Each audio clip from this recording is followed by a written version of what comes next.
MPTC ZPTC ఎన్నికల్లో 42% BC రిజర్వేషన్లతోనే ఎన్నికలకు పోవాలని రాజ్యసభ సభ్యుడు ఆర్ కృష్ణయ్య రాష్ట్ర ప్రభుత్వాన్ని సూచించారు.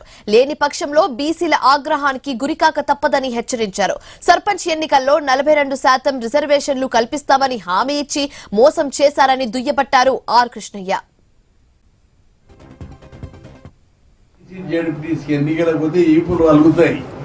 హైదరాబాద్ లోకల్ బార్ ఎన్నికలకు వస్తే ఊళ్ళలో దేశశుద్ధి జరుగుతుందని చెప్పి హెచ్చరిస్తున్నా. ఏం తమాషగా ఉందా? బీసీలు అంటే తలకాయ నిలుతుందా? చిన్న చూపు చూస్తారా? బీసీలు అంటే లెక్కలేంతనమైందా? ఖబర్దార్. 40 గ్రామ పంచాయతీ అంటే పార్టీ సింబల్ లేదు. ఏదో చూసుకుందాం అనుకున్నాం.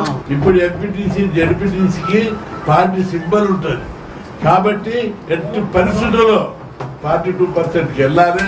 లేకపోతే మాత్రం తీవ్ర పరిణామాలు ఉంటాయని చెప్పి ప్రభుత్వాన్ని నేను హెచ్చరిస్తున్నాను.